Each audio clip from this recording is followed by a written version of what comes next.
Hello friends, good morning. Myself Pankaj Nina. In last period, we discussed about the factorization of quadratic equation. So friends, आपण last lecture मध्ये discuss केलं होतं की वर्ग समीकरणे कसे सॉल्व्ह करायचे, त्यालाच आपण फॅक्टरायझेशन म्हणतो.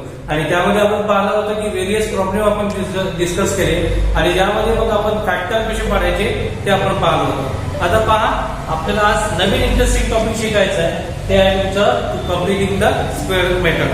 म्हणजे आता याच्यामध्ये तुम्हाला प्रॉब्लेम थोडस टफ वन येईल आणि मला एक स्पेशल प्रॉब्लेम राहणार एक्झाम मध्ये, solve the quadratic equation by completing the square method. पूर्ण वर्ग पद्धतीनुसार तुम्हाला खालील वर्गीकृत समीकरणं सोडवायची असतात. तर अशा याच्यामध्ये मग कम्प्लिटिंग द स्क्वेअर मेथड म्हणजे काय आणि कशा पद्धतीचे प्रॉब्लेम असतात आणि मग कशा पद्धतीने आपण सॉल्व्ह करू हे आज आपण पाहणार आहे. It's a very interesting topic friends. Okay, आपण यावर काही क्वेश्चन घेणार आहे आणि त्या बेसिसवर तुम्हाला होमवर्क देणार. So it's time to study. Practice set आपण सॉल्व्ह करणार आहे आपण 2.3 आणि यामध्ये मोस्ट इम्पॉर्टंट टॉपिक आहे तुमचा to solve the quadratic equation by completing the square method. म्हणजे पूर्ण वर्ग पद्धतीनुसार तुम्हाला वर्ग समीकरण सॉल्व्ह करायचे.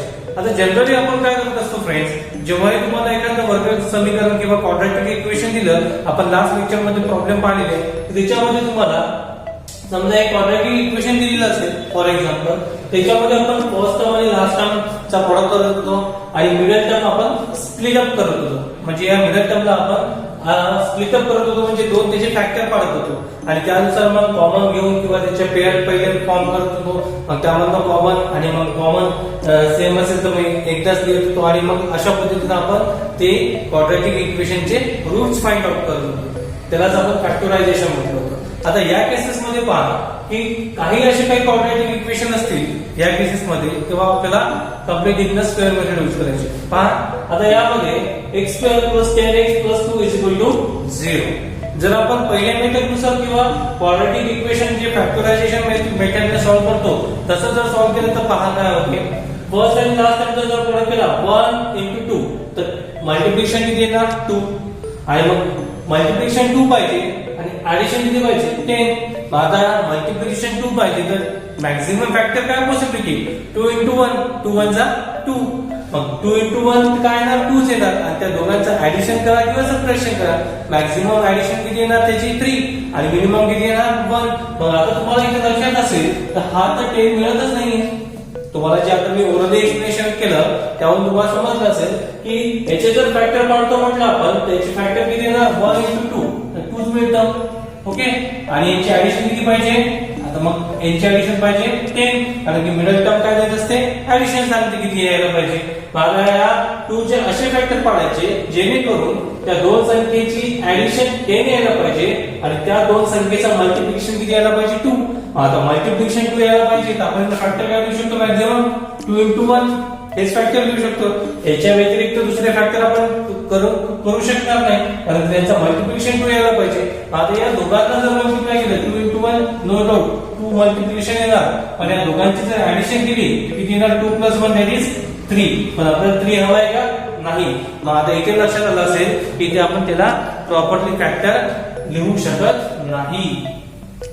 मग अशा वेळेस येते तुमची कम्प्लिटिंग द स्क्वेअर मेथड. म्हणजे ज्या ठिकाणी तुम्ही फॅक्टर्स पाडायला थोडंसं डिफिकल्टी जाते मग त्यावेळेस येते तुमची कम्प्लिटिंग द स्क्वेअर मेथड. मग आता या मेथड मध्ये करायचं काय असते तर पहा, 1 by स्टेप पहा.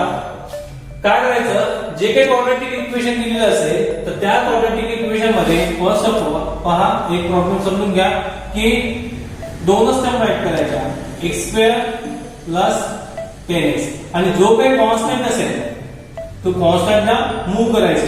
कॉन्स्टंट इकडे पॉझिटिव्ह आहे त्याला इकडे शिफ्ट करा, काय ना निगेटिव्ह. ही झाली पहिली स्टेप. आपण काय केलं, आपण जो काही कॉन्स्टंट असेल त्याला मूव्ह करायचं. मग इकडे पॉझिटिव्ह असेल तर निगेटिव्ह होणार, निगेटिव्ह असेल तर पॉझिटिव्ह होणार. झाली फर्स्ट स्टेप. त्यानंतर या केस मध्ये महत्वाचं काय फ्रेंड्स की जो x स्क्वेअरचा कोएफिशिएंट आहे हा मस्ट बी काय असला पाहिजे 1. सर समजा सर इथे 1 नसेल इथे 2 आलं तर काय करायचं, मग या 2 नी या पूर्ण इक्वेशनला काय करायचं डिवाइड करायचं. जेणेकरून काय होणार, त्याला 2 नी जर डिवाइड केलं तर 2 2 काय होणार कॅन्सल, म्हणजे इथं कोएफिशिएंट काय होऊन जाईल 1. तर ते केसेस आपण नंतर डिस्कस करणार आहे. आता काय केलं आपण की जो कॉन्स्टंट आहे त्याला मूव्ह केलं. ही झाली फर्स्ट स्टेप. त्यानंतर आता आपल्याला इथे पहा तुमचं क्वाड्रॅटिक इक्वेशन फॉर्म करण्यासाठी पहा हा फॉर्म्युला माहिती तुम्हाला a + b whole square. Expansion formula काय आहे त्याचा a square + 2ab + b square. Okay, आपल्याकडे फक्त दोनच टर्म आहे. इथे किती टर्म आहे? 3 टर्म. आपल्याला तिसरी टर्म मिळवायची आहे. मग तिसरी टर्म कशी मिळवायची तर त्यासाठी फॉर्म्युला आहे. ते काय करायचं पहा, हे तुम्हाला माहिती आहे फॉर्म्युला. थर्ड टर्मचा फॉर्म्युला यूज करू आपण.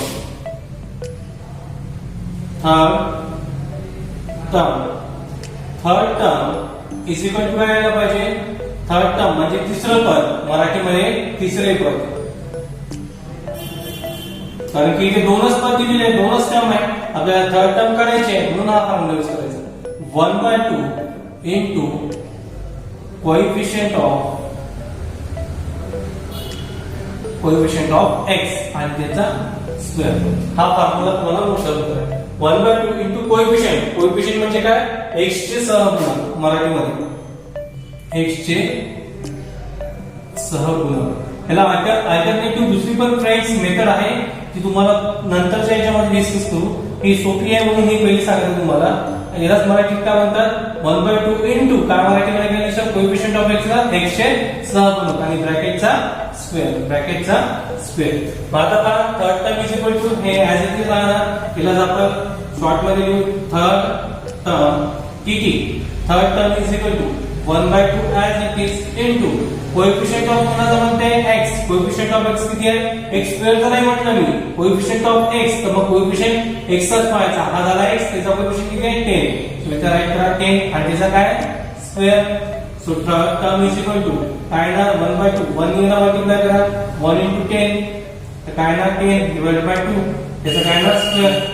डिवाइड करून टाका 2 1 चा 2 2 5 चा 10. सो 5 त्याचा स्क्वेअर. 5 चा स्क्वेअर किती? 25. मग जो काही नंबर मिळाला असेल इथे, जो काही नंबर मिळाला असेल त्याने काय करायचं? जो नंबर मिळाला त्याला दोन्ही साइडला ऍड करायचं. सो ऍडिंग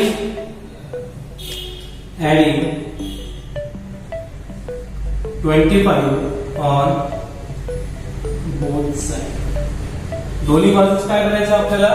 25 ऍड करायचं. चला मी इकडे घेतो हा क्वेश्चन, हा नंतर घेऊ आपण क्वेश्चन. ओके, हा नेक्स्ट याच्यामध्ये घेऊ.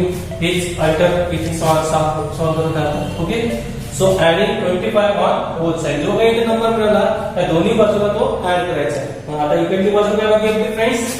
x² प्लस 10x आणि याच्यामध्ये ऍड केला आपण 25 इज इक्वल टू इकडे काय होतं फ्रेंड्स? -2 होतं. सो -2 ऍज इट इज आणि ऍड काय केला आपण? 25. म्हणजे दोन्ही बाजूस आपण ऍड किती केले? 25. ओके, त्यानंतर सो आता पहा हे जे आहे x² प्लस 10x प्लस 25 याला आपण एक्सपांड फॉर्म्युलेमध्ये लिहू शकतो. पहा तर लिहिताना याला जर तुम्ही एक्सपान्शन मध्ये लिहिलं पहा x² आहे याला लिहिलं फक्त x आणि प्लस लास्ट टर्म किती आहे? 25 कोणाचा? हा स्क्वेअर कोणाचा आहे? x² चा स्क्वेअर आहे म्हणून x लिहिलं आणि 25 कोणाचा स्क्वेअर आहे? 5 चा. मग याला असं लिहिता येते का पहा a + b होल स्क्वेअर. त्यानुसार तुम्ही सॉल्व करा, मला हेच भेटणार x² + 10x + 25. So we can write x² + 10x + 25 as a + b whole square because it is an expansion of a + b. So असं लिहू शकतो. मग याला कसं लिहायचं? तर फर्स्ट टर्म पाहायची. फर्स्ट टर्म x² आहे म्हणजे हा कोणाचा स्क्वेअर असला पाहिजे? x चा. आणि लास्ट टर्म पाहायची हा कोणाचा आहे? 5 चा. सो ब्रॅकेटचा स्क्वेअर इज इक्वल टू किती येणार? यांची ऍडिशन मोठा नंबर जसा आहे 25 मधून 2 सबट्रॅक्ट करा किती येणार? 23. सो आता आपल्याला यावरून फाइंड आउट काय करायचं आहे? यस, मागच्या केसेस मध्ये आपण जेव्हा क्वाड्रॅटिक इक्वेशन फॅक्टरायझेशन मेथडने सॉल्व केले तेव्हा व्हॅल्यू काढली आपण, रूट्स काढले x च्या व्हॅल्यू. इथे पण तेच करायचं आहे. आता इथे काय करता येईल? x ची व्हॅल्यू कशी काढता येईल? आपल्याला x ची व्हॅल्यू पाहिजे. मग हा स्क्वेअरचं काम नाही आपल्याला. मग आपण काय करणार? Taking square root on both side. तर काय येणार? x + 5 is equal to square root घेतलं म्हणजे काय येणार? दोन पॉसिबिलिटी प्लस मायनस 23.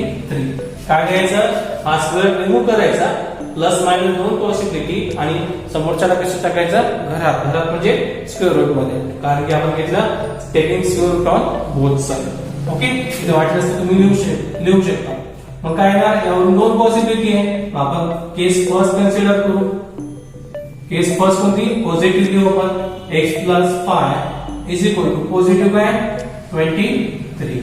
सेकंड केस काय येणार और x प्लस 5 दुसरी केस काय निगेटिव्ह अंडर रूट 23. मग यावरून व्हॅल्यू काढू आपण x ची व्हॅल्यू काढता येईल इथे x इज इक्वल टू हा 23 ऍज इट इज आहे हा प्लस आहे त्याला शिफ्ट करा इकडे काय येणार मायनस और इथे x ची व्हॅल्यू काढता येईल x इज इक्वल टू हा प्लस आहे इकडे शिफ्ट करा मायनस 23 आणि मायनस हा 5. ओके सो प्रॉपर्ली राईट कसं करायचं friends so x is equal to पहिले नंबर घ्यायचा मग रूट लिहायचं. सो नंबर काय मायनस 5 आणि कशी आहे पॉझिटिव्ह आहे सो प्लस अंडर रूट 23 एक व्हॅल्यू मिळाली. ओके सेकंड काय ना सेकंड येणार x इज इक्वल टू पहिले number minus 5 separate number then root minus under root 23. So this is the second value. सो यामध्ये मॅक्सिमम डिग्री 2 होती that's why we get the two values of x. Okay, so in this way we can solve by completing the square method. अशा पद्धतीने आपण completing the square method पद्धतीने आपण solve करू शकतो. काय केलं फ्रेंड्स समजून घ्या एकदा. फर्स्ट ऑफ ऑल जे इक्वेशन आहे ते लिहिलं. फर्स्ट स्टेप काय कॉन्स्टंट रिमूव्ह करायचा. रिमूव्ह मीन्स मूव्ह करायचा आपल्याला. मूव्ह झाला त्यानंतर थर्ड टर्मचा फॉर्म्युला अप्लाय करायचा. मग त्याला सॉल्व करायचं जो काही नंबर मिळेल त्याला दोन्ही साईडला ऍड करायचं. ऍड केलं मग हा एक्सपान्शन येते a प्लस b चं एक्सपान्शन मिळतंच. मग त्याला a प्लस b च्या फॉर्म मध्ये लिहिलं. मग यावरून आपल्याला व्हॅल्यू कोणाची पाहिजे x चीच पाहिजे. मग हा स्क्वेअर नको आहे आपण taking square root on both side दोन्ही बाजूचं वर्गमूळ घेऊन मग हे येणार plus minus under root 3 sorry under root 23.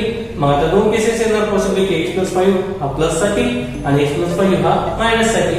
मग अशा पद्धतीने मूव्ह करून तुम्हाला व्हॅल्यू काढता येईल. सोपा आहे फ्रेंड्स खूप इझी आहे. अशाच पद्धतीने आपण सेकंड क्वेश्चन घेऊया. Before we will take the second question take the screenshot. Okay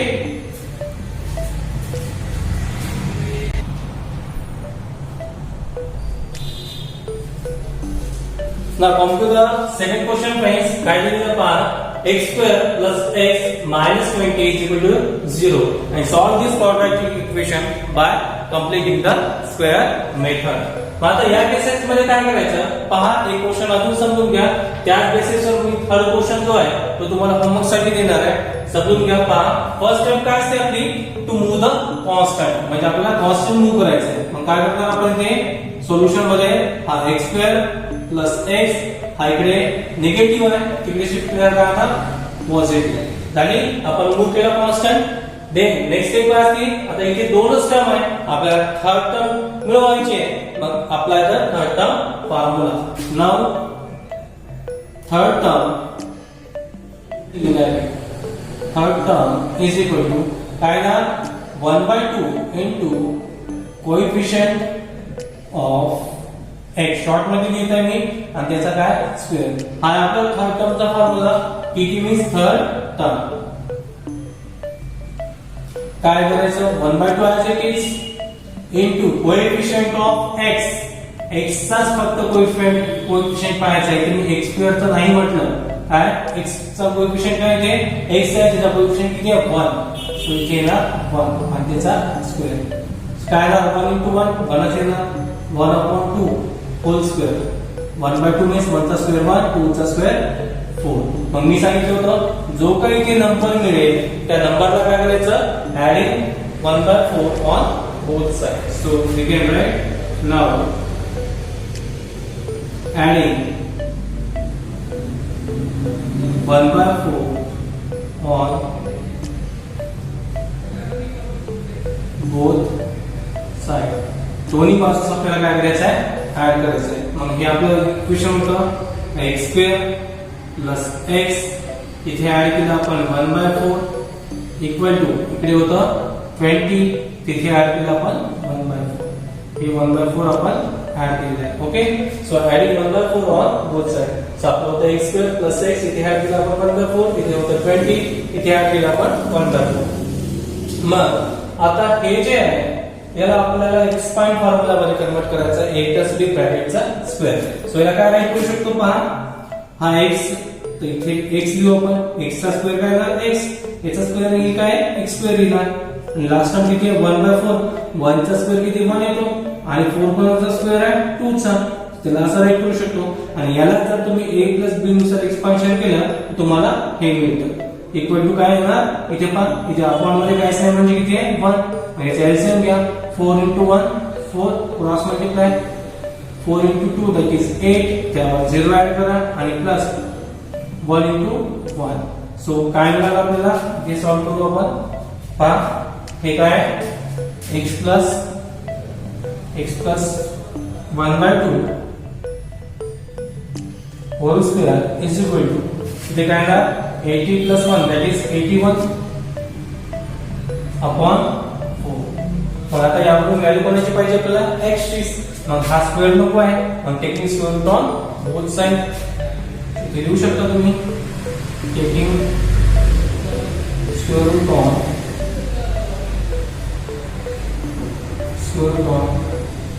both side. मग काय होणार हा स्क्वेअर कॅन्सल होऊन जाईल. सिंपली काय राहणार x plus 1/2 is equal two plus minus total term कशामध्ये जाणार स्क्वेअर रूट मध्ये अपॉन 4 प्लस मायनस 81 अपॉन 4. मग आता इथे दोन सॉल्व्ह करून घेऊ आपण. पहिले काय ना x plus 1/2 as it is equal to हा plus minus as it is 81 हा कोणाचा स्क्वेअर आहे यस दॅट इज 9 आणि 4 कोणाचा स्क्वेअर रूट आहे दॅट इज 2.